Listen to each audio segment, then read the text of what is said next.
Venezuela's submarine, the move that exposed more than just a failed operation. Let me take you back to the morning of July 12, 2024, a date that, at first glance, seemed like just another footnote in the long, chaotic saga of Venezuela's decline. That was the day the world learned that Nicolas Maduro's government had attempted to purchase two decommissioned German Type 209 submarines from Indonesia, only for the deal to collapse spectacularly before the vessels could even leave port. The official story? A simple case of financial mismanagement, a regime too broke to afford even second-hand military hardware, a laughable blunder by a government that can't keep the lights on in Caracas. But here's the if you believe that's all there is to this story, you're missing the forest for the trees. I've spent the better part of 3 decades studying the intersection of Latin American geopolitics, great power competition, and the quiet wars that play out beneath the surface of headlines. And let me tell you, this submarine fiasco isn't just about Venezuela's incompetence, it's a microcosm of a much larger struggle, one that reveals the brittle state of U.S. hegemony, the desperation of a regime clinging to power, and the way great powers manipulate crises to redraw the map of influence. What follows isn't just an analysis of a failed arms deal. It's a case study in how the world really works when the cameras aren't rolling. The official what they want you to believe. The story broke in the usual: a few leaked documents, some anonymous sources in Jakarta and Berlin, and a flurry of headlines about Venezuela's latest embarrassment. According to the initial reports, Maduro's government had struck a deal in late 2023 to acquire two Indonesian Navy Type 209 1300 submarines, vessels originally built in Germany in the 1980s, decommissioned in 2021, and put up for sale as scrap. The price tag? A cool $100 million, payable in cash or, more likely, in some form of barter given Venezuela's liquidity crisis. The subs were to be refurbished in Indonesia before being transferred to the Venezuelan Navy, which, despite decades of economic collapse, still operates a handful of aging vessels, including a single Type 209 submarine acquired in the 1970s. The official line from Caracas was predictably defiant. Venezuela's defense minister, Vladimir Padrino Lopez, called the deal of strategic necessity to protect the country's maritime sovereignty, particularly in the contested waters of the Essequibo region, where Guyana's oil boom has turned a long-simmering territorial dispute into a potential flashpoint. The U.S. State Department, for its part, dismissed the whole affair as a non-starter. A spokesperson told reporters that Venezuela lacked the funds, the infrastructure, and the technical capacity to operate modern submarines, let alone maintain them. The German government, which still holds export controls over the subs due to their original construction, made it clear they would block any transfer that violated international arms embargoes. And the Indonesians? They claimed they were just trying to offload old hardware and had no intention of getting entangled in Venezuela's geopolitical mess. The media ran with the Maduro's regime, desperate and delusional, had overreached yet again. Another chapter in the tragicomedy of Bolivarian socialism. The Wall Street Journal called it a submarine deal that sank before it could sail. The BBC framed it as another sign of Venezuela's isolation. Even the usually sober Financial Times couldn't resist the Venezuela's submarine dreams drown in reality. But there's a problem with this narrative. It's not wrong, exactly. Venezuela is broke, is isolated, and does lack the capacity to operate advanced submarines. But it's incomplete. And in geopolitics, what's left unsaid is often more important than what's reported. Deconstructing the what really happened. Let's start with the most glaring: the timing. Why would Maduro, a man who has spent the last decade watching his country's economy implode, suddenly decide in 2023 that submarines were a priority? The answer lies in two Essequibo and elections. First, the Essequibo. In December 2023, Venezuela held a referendum in which 95% of voters supported annexing the oil-rich Essequibo region from Guyana. The move was widely seen as a nationalist ploy to distract from domestic crises, but it had real geopolitical consequences. Guyana, a former British colony with a population smaller than Brooklyn, has become an energy superpower overnight thanks to ExxonMobil's offshore discoveries. The U.S. has thrown its weight behind Guyana, conducting joint military exercises with its forces and even stationing a small contingent of troops in the country. For Maduro, this was an existential threat not just to Venezuela's territorial claims, but to his regime's survival.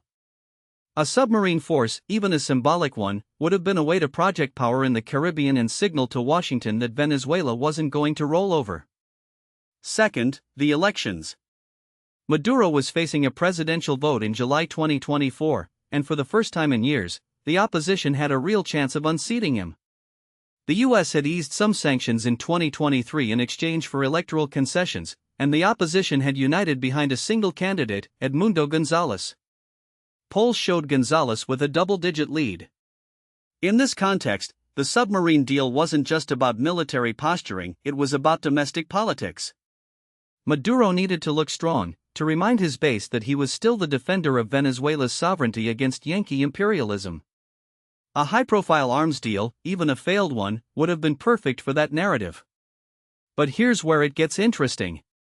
The data doesn't support the idea that this was just a desperate, last-minute gamble. For one thing, $100 million is a drop in the bucket for a regime that has looted billions from the state oil company, PDVSA. Venezuela's foreign reserves may be depleted, but its elite has stashed an estimated $300 billion in offshore accounts. If Maduro really wanted those submarines, he could have found the money. So why didn't he? The answer lies in the real reason the deal it was never supposed to succeed. Let me explain. In the months leading up to the deal's public exposure, there were quiet but unmistakable signals that the U.S. was applying pressure behind the. But the most telling detail? The submarines were never going to be operational. Even if Venezuela had somehow acquired them, the Type 209s were in such poor condition that they would have required years of refurbishment and hundreds of millions more in investment just to be seaworthy. The Venezuelan Navy, which has lost nearly 60% of its personnel since 2015 due to desertions and budget cuts, lacks the trained crews to operate them. And let's not forget that Venezuela's last submarine, the Sabalo, has been docked for repairs since 2017 and is widely believed to be inoperable. So if the deal was doomed from the start, why go through the motions? Because the point was never the submarines themselves, it was the signal. Maduro wasn't trying to build a real submarine force. He was trying to demonstrate that he could, to show his domestic audience and his international backers that Venezuela still had options. The deal was a form of theater, a way to keep the illusion of sovereignty alive in a country where the U.S. has effectively neutered the government's ability to act independently. And in that sense, it worked. The opposition howled. The U.S. condemned it. The media mocked it. But for Maduro, the attention was the pay he got to play the defiant leader, the man standing up to imperialism, even as his country crumbles. But there's another layer to this story, one that gets to the heart of how great powers manipulate smaller states. Because while the U.S. was publicly dismissing the deal as a joke, it was privately ensuring that it failed, not because the submarines posed a real threat, but because the symbolism of Venezuela acquiring them was unacceptable. The geopolitical why this matters to Washington, Moscow, and Beijing. To understand why a failed submarine deal in Venezuela is a big deal, you have to out. We're living in an era of great power competition, where the US, China, and Russia are engaged in a quiet but intense struggle for influence across the global south. Latin America, long considered America's backyard, has become a battleground in this contest. And Venezuela, with its oil reserves, its strategic location, and its history of defiance, is the crown jewel. Let's start with the U.S. perspective.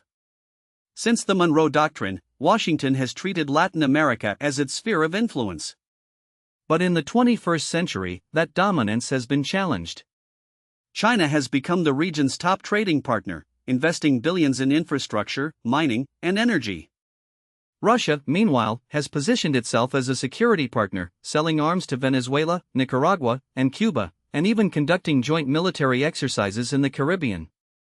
For the U.S., this is an existential threat not because China or Russia are about to invade Texas, but because their presence erodes America's ability to dictate the rules of the game. Venezuela is the perfect example. Since Hugo Chavez came to power in 1999, the country has been a thorn in Washington's side. Chavez nationalized U.S. oil assets, cozied up to Iran and Russia, and used Venezuela's petrodollars to fund leftist movements across the region.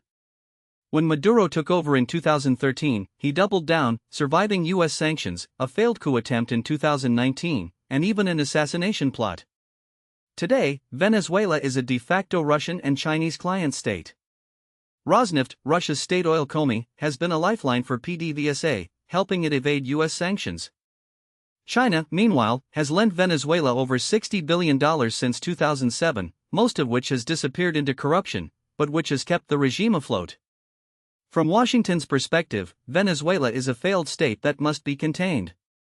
The U.S. has imposed crippling sanctions, recognized an opposition leader as the country's legitimate president, and even flirted with military intervention.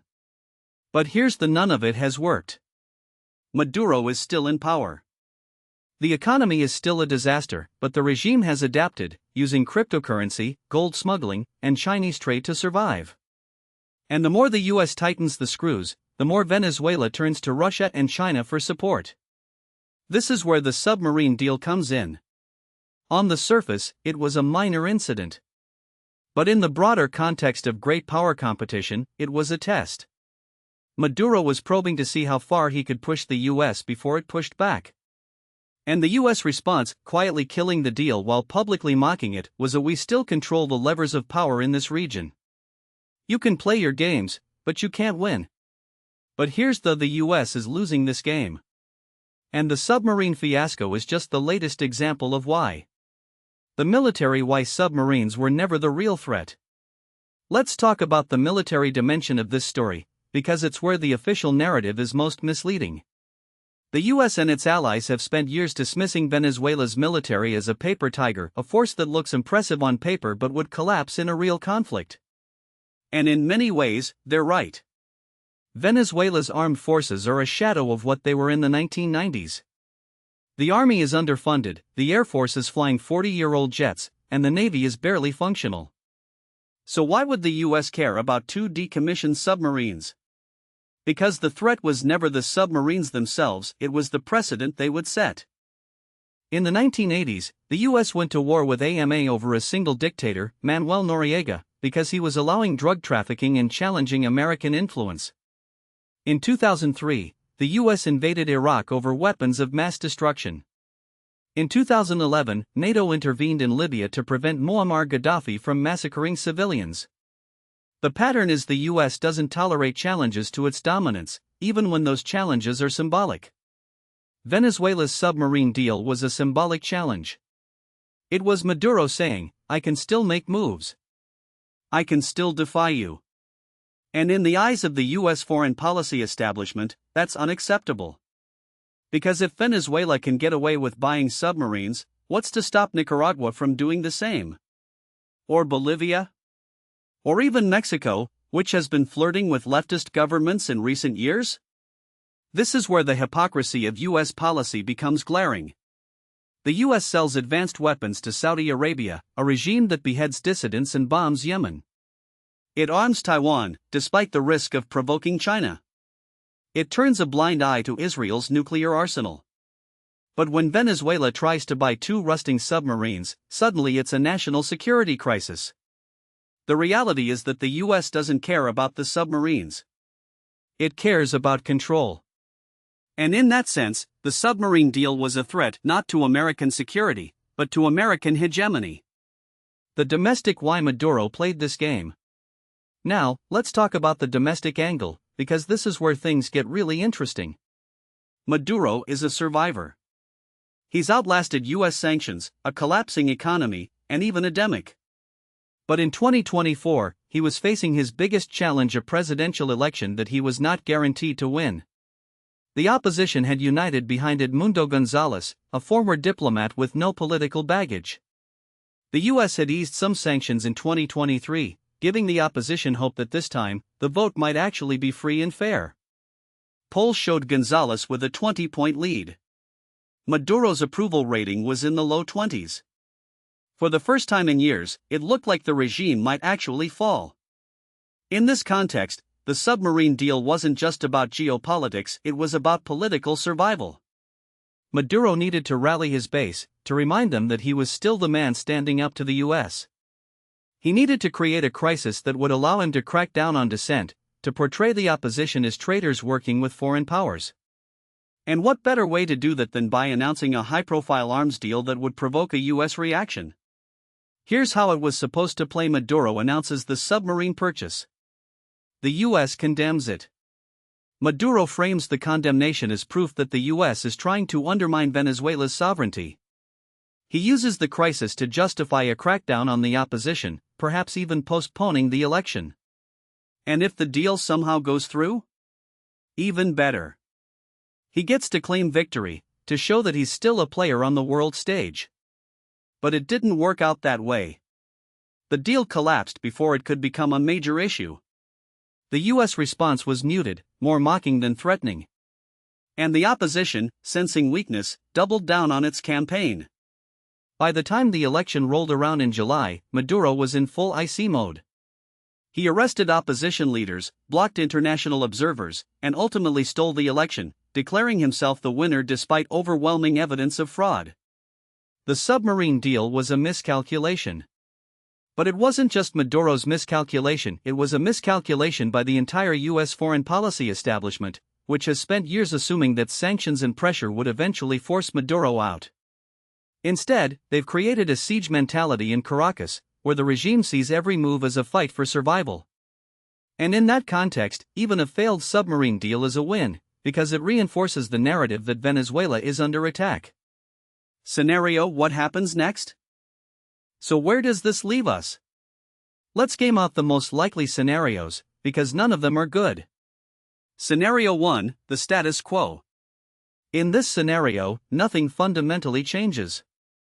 Maduro survives the election fraud, the U.S. imposes more sanctions, and Venezuela continues its slow-motion collapse.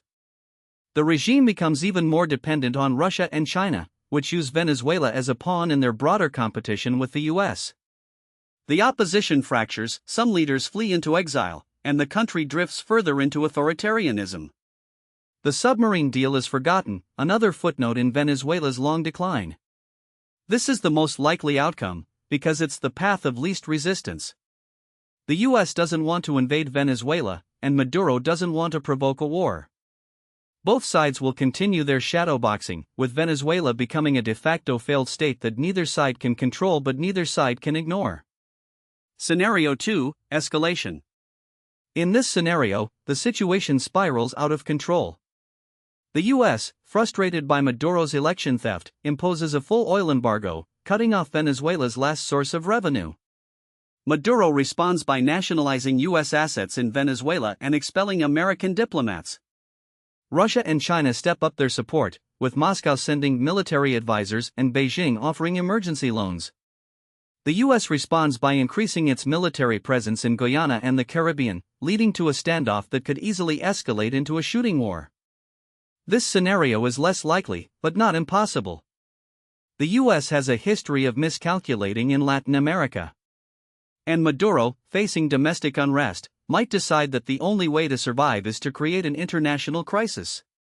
Now, what most people don't realize is that Scenario 2, the escalation path, isn't just a theoretical possibility. It's already happening in slow motion, and the submarine debacle is just one symptom of a much larger military buildup in the region that neither Washington nor Moscow wants to acknowledge publicly. Let me explain why this matters beyond Venezuela's borders. First, there's the Russian angle.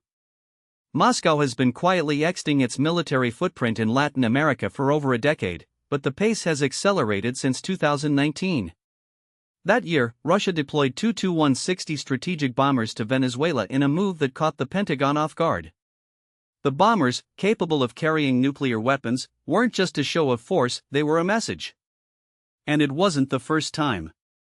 In 2008, Russia sent a naval task force to the Caribbean, including the nuclear-powered cruiser Peter the Great, in what was then the largest Russian military exercise in the Western Hemisphere since the Cold War. The difference now? Russia is no longer just visiting. It's digging in. Take the case of the Admiral Gorshkov, a Russian frigate that docked in Havana in June 2024.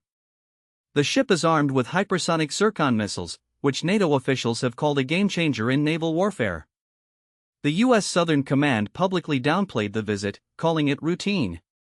But privately, defense officials I've spoken with describe it as part of a broader Russia is using Venezuela as a forward operating base for intelligence gathering, electronic warfare, and even potential sabotage operations against U.S. infrastructure in the region. The failed submarine deal wasn't just about Venezuela's navy, it was about giving Russia a backdoor into the Caribbean's undersea domain, where U.S. fiber optic cables and military communications are most vulnerable. Here's the uncomfortable: the U.S. has been caught flat-footed by this shift. For years, Washington treated Latin America as a secondary theater, focusing instead on the Indo-Pacific and Europe. But Russia and China have been playing the long game. Since 2005, Russia has sold over $11 billion in arms to Latin American countries, with Venezuela accounting for nearly half of that. China, meanwhile, has built a network of deep-water ports in the region, including in AMA, Jamaica, and El Salvador, which could easily be repurposed for military use.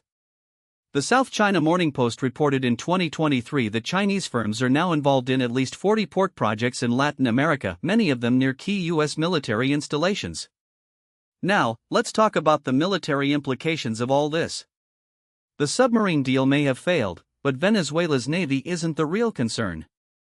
What keeps Southcom commanders up at night is the prospect of Russia or China deploying long-range anti-ship missiles in Venezuela.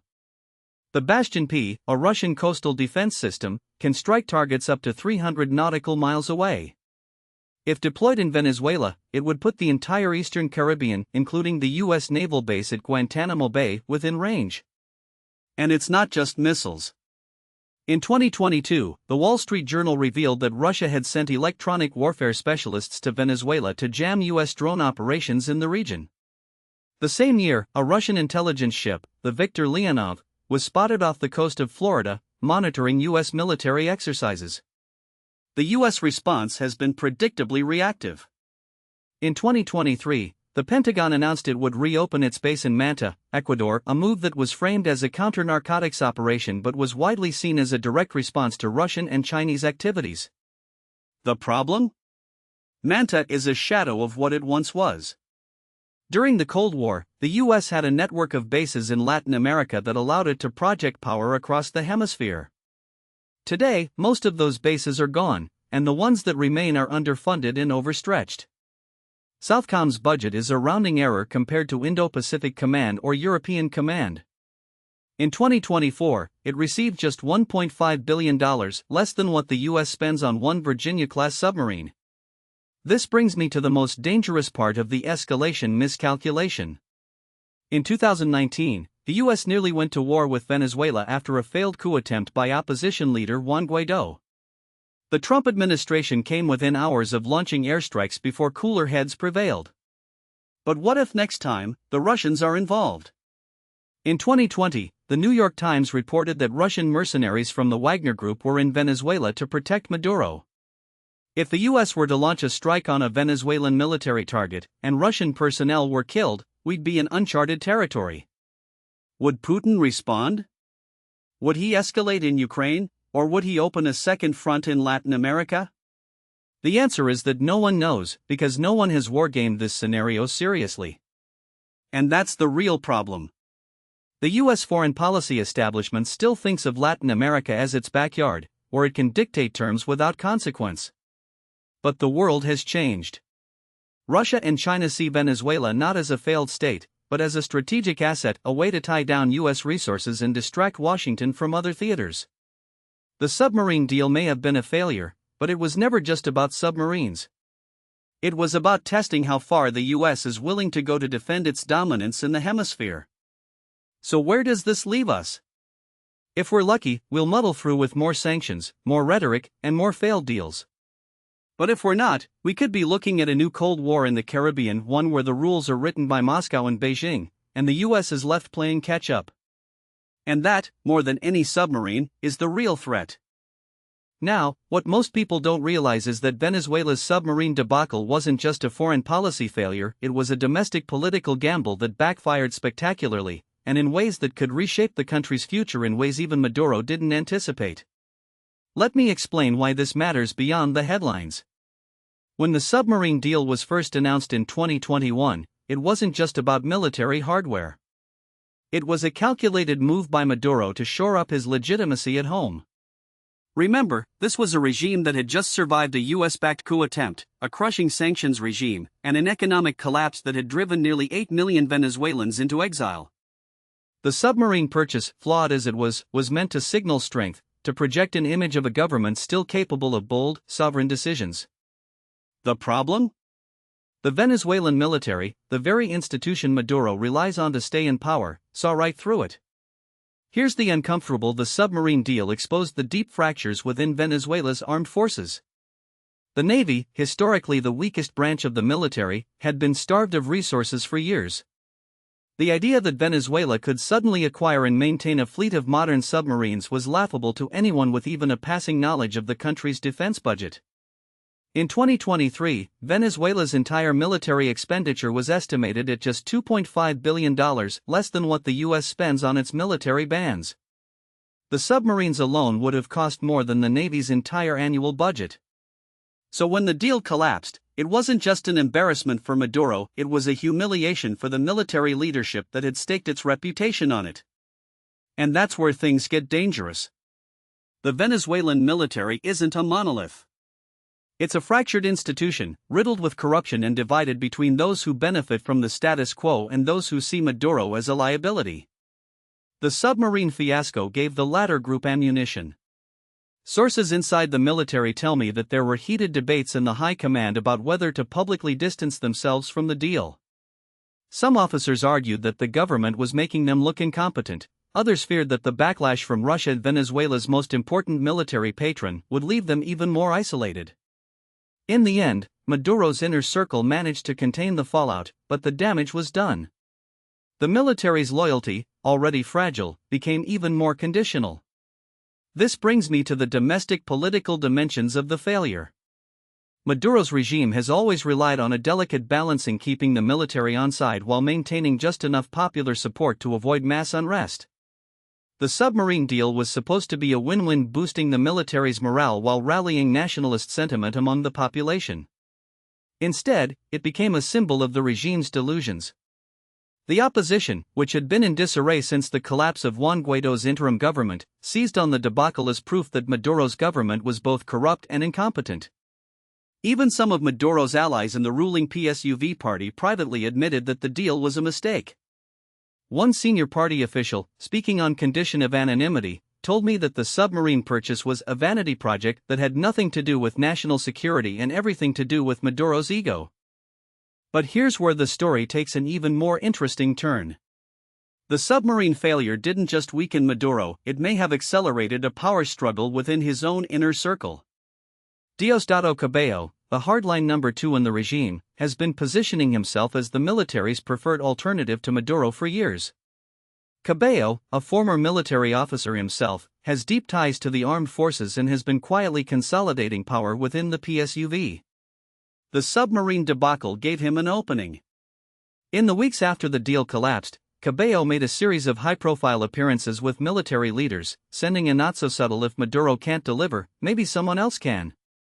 Now, I'm not suggesting that a coup is imminent.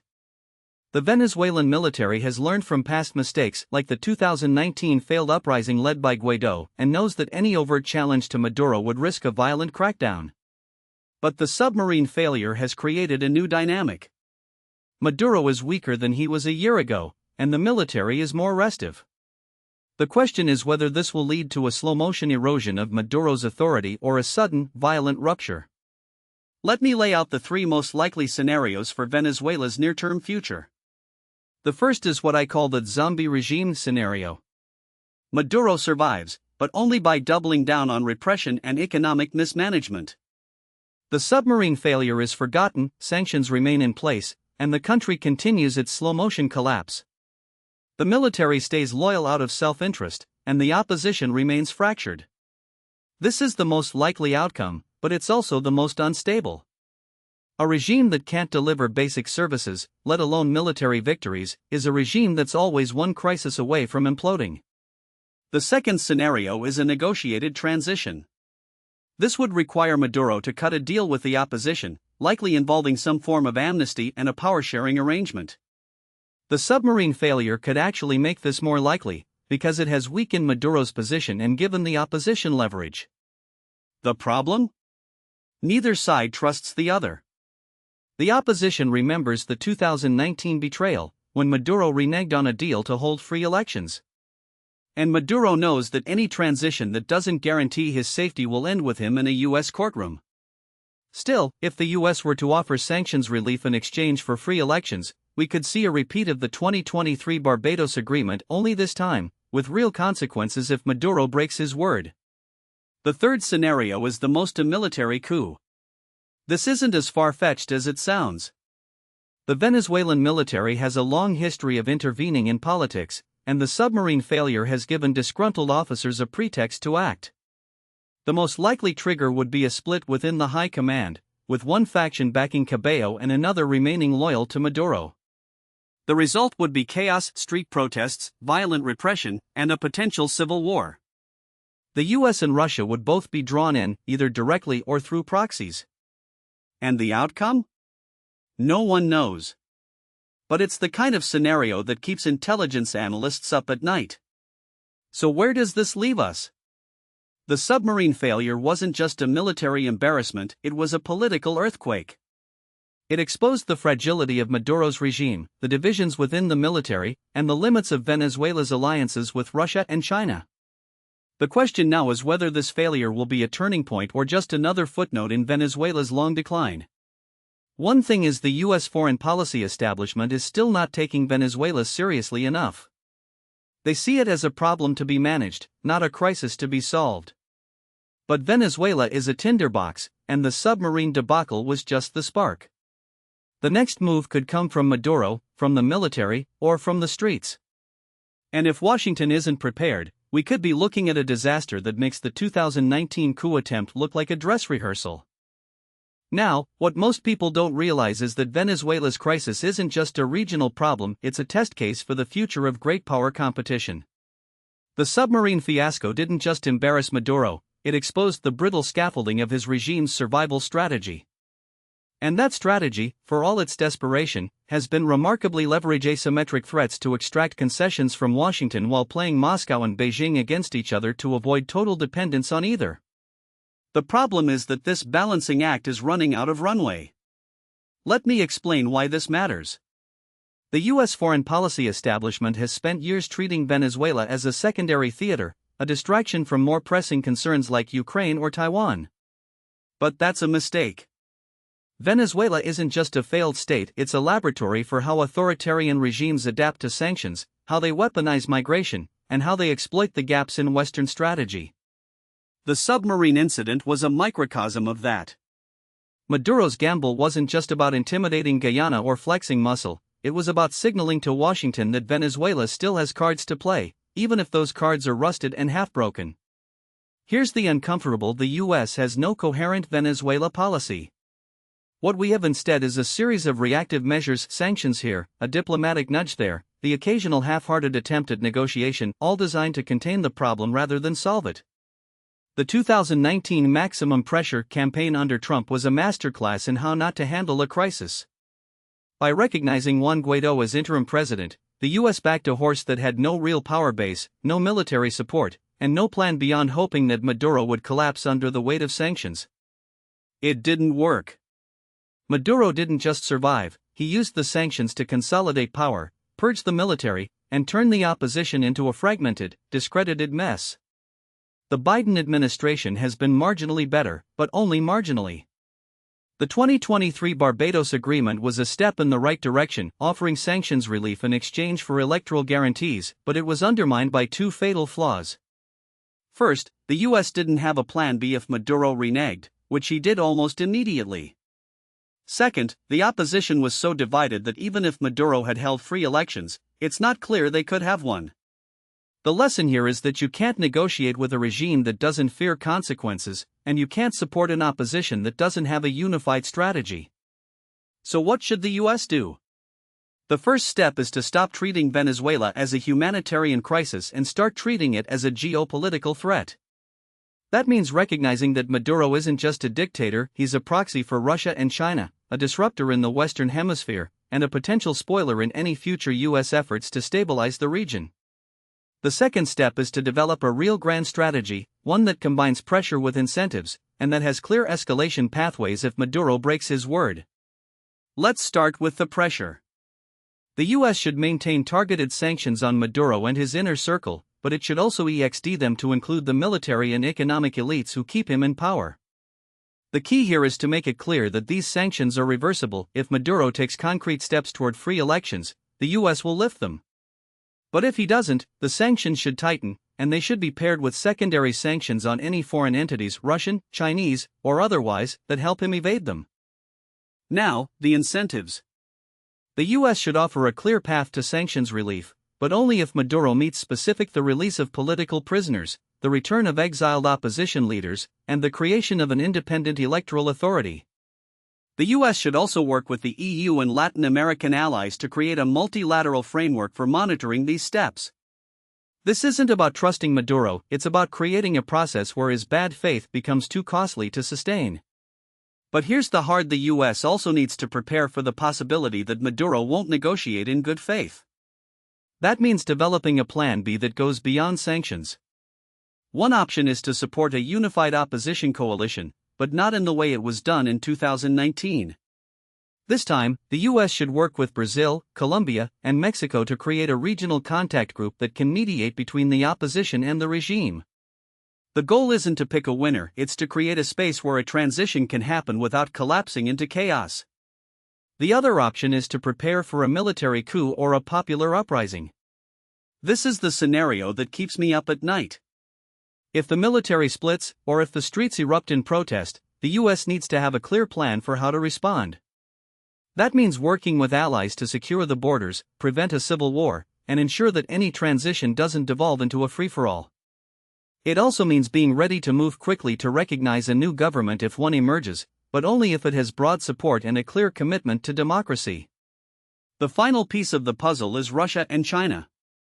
Both countries have a vested interest in keeping Maduro in power, but neither wants to be dragged into a full-blown crisis. The US should make it clear that while it's open to dialogue with Moscow and Beijing on Venezuela, it will not tolerate their interference in the country's internal affairs. That means pushing back against Russian military support, Chinese economic influence, and any attempts to use Venezuela as a staging ground for broader geopolitical games. Here's the bottom: Venezuela is at a crossroads. The submarine failure was a wake-up call, but it's not clear if anyone in Washington heard it. The US has it can continue to treat Venezuela as a secondary issue, or it can recognize that this is a crisis that demands a real strategy. The first path leads to more instability, more migration, and more opportunities for Russia and China to exploit. The second path is harder, but it's the only one that offers a chance for a peaceful transition. I've spent years studying authoritarian regimes, and I can tell you they don't collapse on their own. They have to be pushed. The question is whether the US has the will to do the pushing, or whether it will keep sleepwalking toward a disaster that could have been avoided. The clock is ticking, and the next move is Maduro's. But the US better be ready, because if it isn't, we'll all be paying the price.